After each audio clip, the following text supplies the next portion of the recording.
Appreciate Brother Ron for letting me borrow his glasses. I left mine at the house. Do what? All right. Okay, Ecclesiastes chapter 11, verses 1 through 6. Give you a moment to turn there. Look before you leap.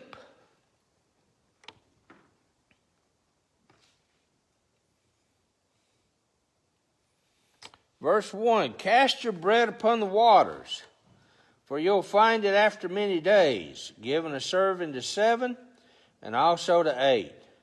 For you do not know what evil will be on the earth. If a cloud's full of rain, they empty themselves upon the earth.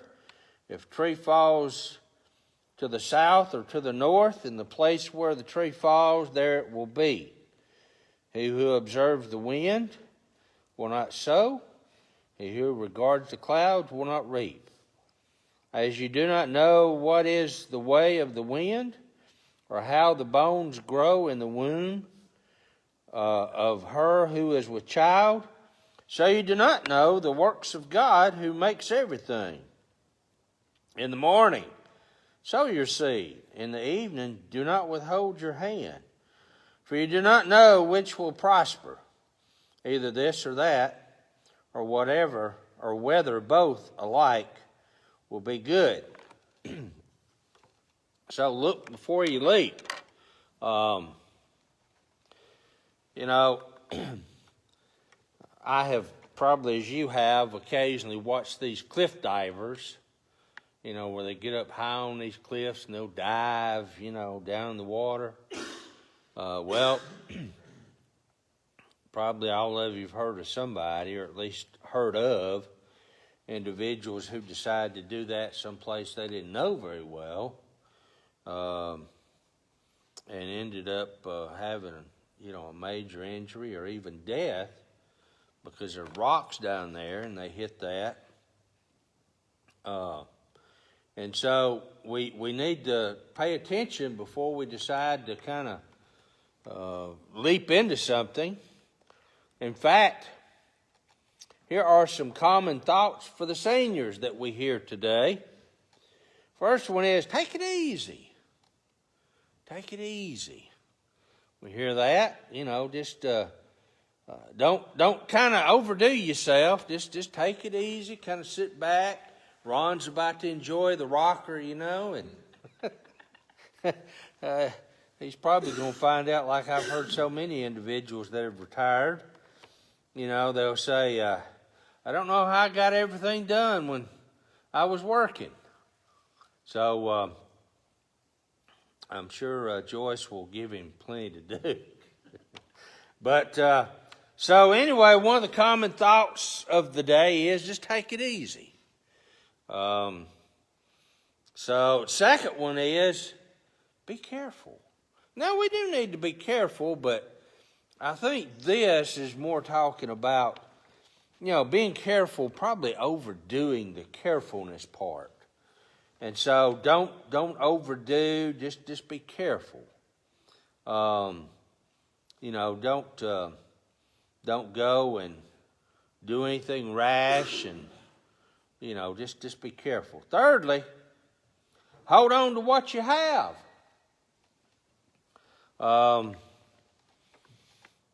If you've got a little money, you might want to just kind of stick it in the bank and get your 0.5% interest. It would be the thought of the day.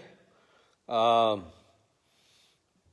so, hold on to what, if you've got a little money, like I said, just hold on to it. Hold on to what you have. Don't invest it. Don't do anything that might somehow or another help someone. We certainly don't want to go out and overdo and somehow or another bless somebody. So we got to hold on to what we got. Those are some of the common thoughts that go around today. But the preacher here says we need to listen to God. First one off, verse 1, he says, cast your bread upon the waters, for you will find it after many days. So, go all in. One of the things that we hear these days is pay it forward.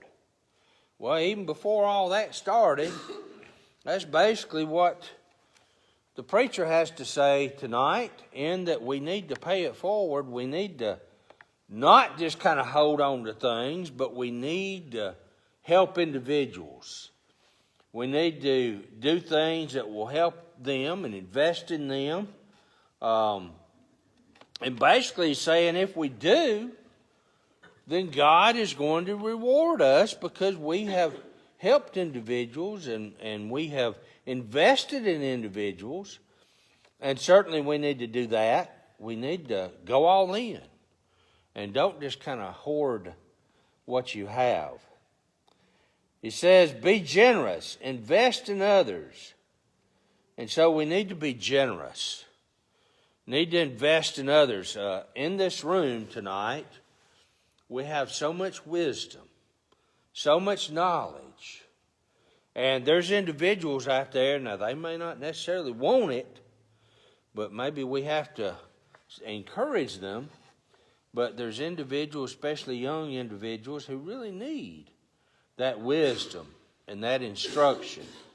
Now, what are some things that how can we invest in other people? Well, I have something here, and it's not rocket science, but we need to invest in them with our time. Now, time is a very precious commodity. Every one of us in this room have the same amount of time. Nobody has any more time than the other. There's not some magic something or another that gives one person more time than another individual. We're all given so many hours, so many minutes, and so many seconds in a day. And so, what if we invested our time with someone? That is a very precious commodity we can give to someone because, like I said, we don't get it back. And, once it's gone, it's gone. And so you can't somehow or another, turn back the hands of time. I got a little clock sitting up here. I could sit there and wind that thing around back several hours, but that doesn't give us any extra time, does it? It's still going to be the same amount of time no matter what. And so we need to invest our time. We need to invest our talent. There's some things that maybe you can do that you can instill in others, give them some help in helping them to learn some things. Man, I tell you what, Dale, and what she did up here is, I don't know how you do it, Dale. I mean, God just blessed you with this ability to sit there and do things, and it's just marvelous. And anyway, so we need to invest in individuals and somehow or another help them maybe learn some things that we know how to do, and whatever those things may be. It may be that you're great in doing something carpentry-wise. It may be that you're good with planting flowers. You may knit, crochet. But anyway, maybe somehow or another you could help others to learn from your talent. And then lastly, treasure. Now, we often think about that as maybe financial, money or whatever. But maybe there's something that you have that's not necessarily financially, but you've got a treasure. There's some things you got that are very important to you. I'll never forget when I was small, young, and growing up. My dad had what I guess was called a horseshoe hammer. That was a very small hammer, and it was very lightweight. But he always cautioned us, be careful with that now. He didn't want us to break the claw on that because I think he said it was his granddad's. And so he always cautioned us to be careful with that. I heard a pastor, say, though, when some of these valuables that you have, when you pass, your kinfolk's going to put them out the side of the road and sell them for 10 cents.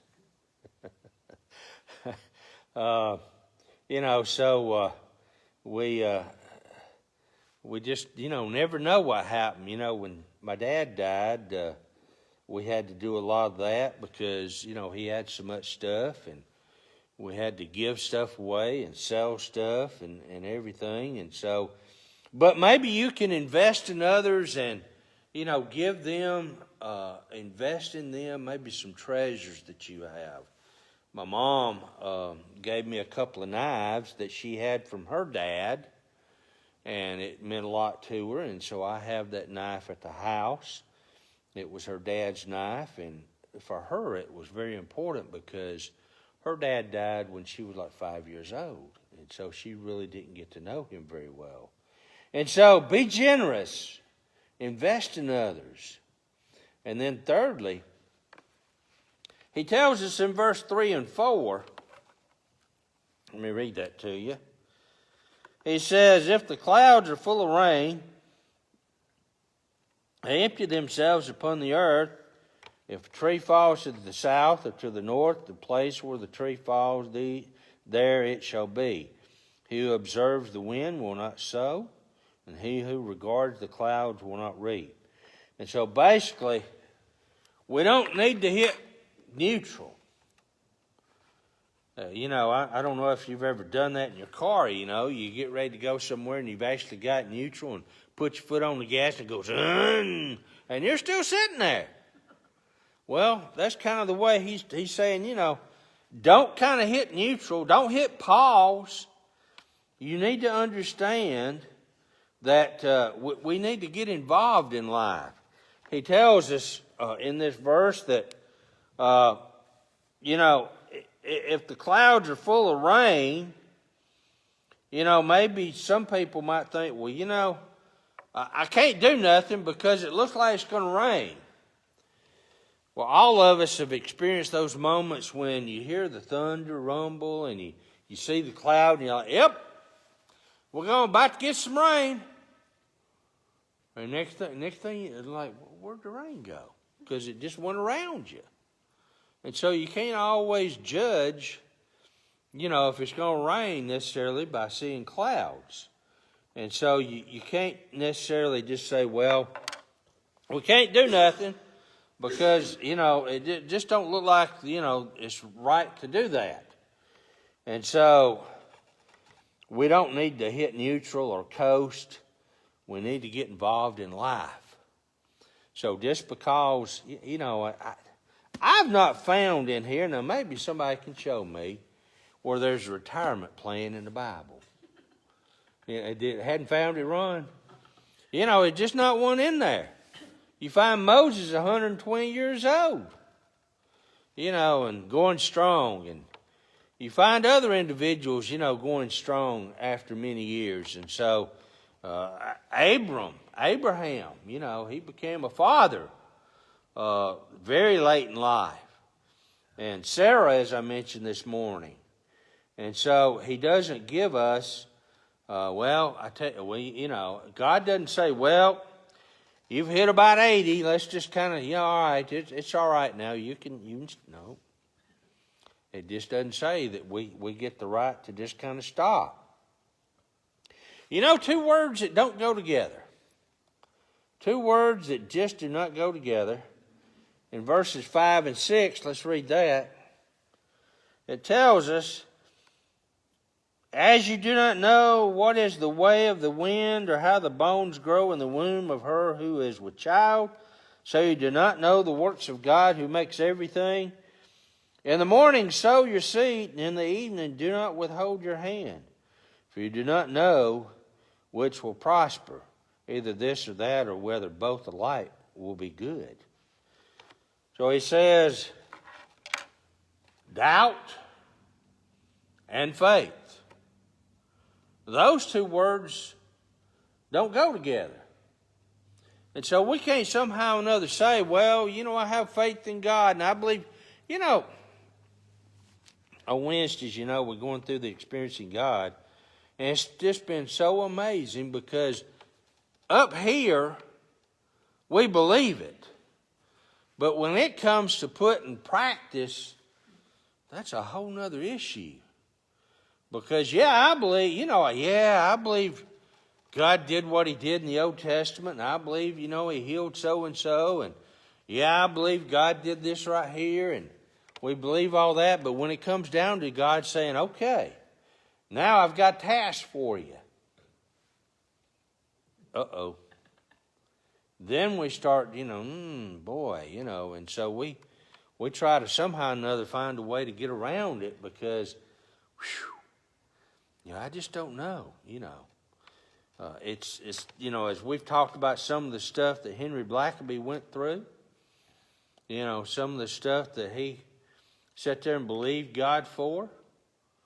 And, here comes a guy who wants to be pastor of a church, and they don't even have any money to pay him. Invites him to come up. How are we going to pay this guy? He doesn't have a clue. So he's driving up, and as he's driving up, Henry gets some phone calls and, people pledging X number of dollars.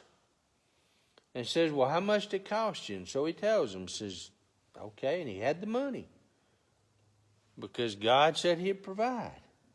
And so, doubting's one thing, and that's easy to do. Having faith's another. And so they just don't go together. Well, lastly, we need to live life to the fullest. We need to live life to the fullest. We only get one chance, so we have to make the most of it. Someone once said this is not a dress rehearsal.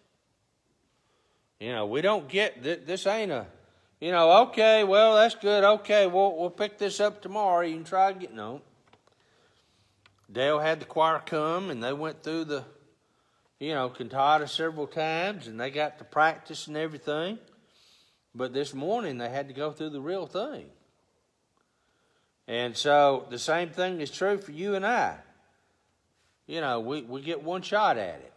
And so we can either do it right, how God wants us to do it, or we can kind of do some of the things I've been talking about, hit pause. We can decide that, well, we need to be careful. We need to take it easy. Now, I'm not saying we throw caution to the wind. I'm not saying that. But what I am saying is, we just need nothing. I had a minister one time, he said the problem many times with individuals who get saved is they have a sit, soak, and sour attitude. See, they get saved, they sit down, they soak all this stuff up, and then they begin to sour, if you will, because they don't go use what they know they need to be doing. And so you and I need to not just keep it, we need to share it. Secondly, don't just act, be wise and seek God.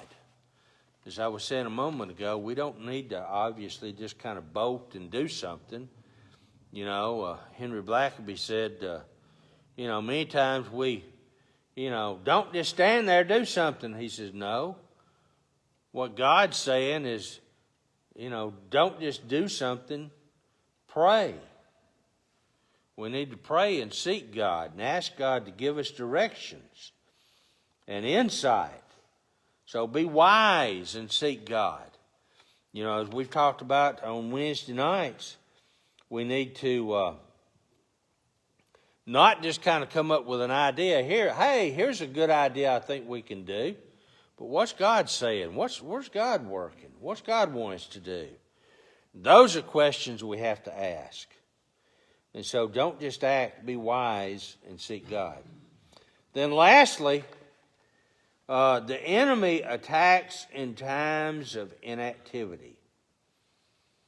He certainly likes to do that, doesn't he? And so, not sure if I can recite this, what is it? A little sleep, a little slumber, a little folding of the hands, and then the enemy will come upon you like a vagabond.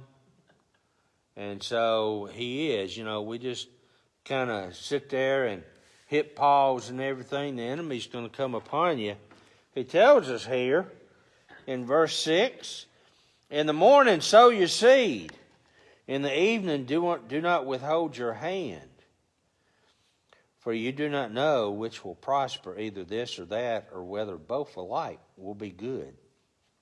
And so he's saying, okay, the farmer goes and he sows the seed. Well, later he decides, he's just going to kind of sit back and let everything, it'll take care of itself.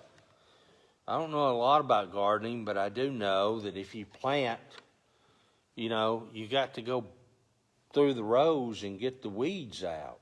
They'll choke your crop. And so the farmer can't just sit there and sow the seed and sit back on the porch and watch his crop grow, because the weeds will choke it out. And so he says, you got to be active. And the same thing is true. The enemy wants you and I to just kind of hit pause and everything, and when we least expect it, then he's going to attack us because we're vulnerable. Because we decided what we were going to do was we're just going to, not be involved in what God wants us to do. We're just going to sit back and relax, kind of like I was telling about the individual just sitting down, getting saved and soaking it all in and not doing nothing. Well, the enemy begins to encroach upon us because we decided that what we're doing is just fine. Just fine. I'm sure that, I don't know if you've ever heard this, but the 7 last words of a church,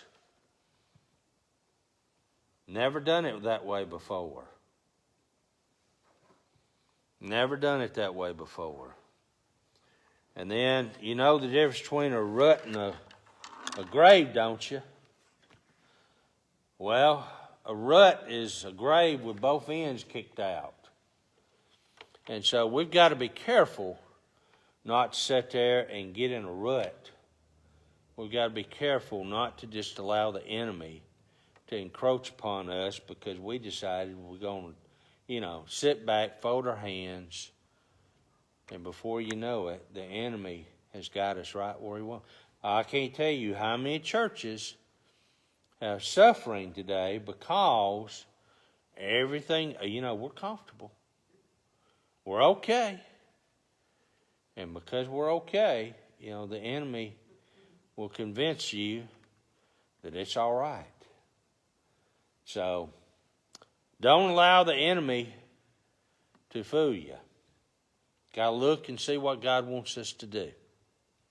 Any thoughts or questions? I appreciate y'all being here tonight. And we will have Wednesday evening prayer meeting. We'll do that. Of course, the office will be closed, especially Friday. And so don't come up here Friday expecting. Ma'am? What's the latest on Sandra? Thank you. Sandra is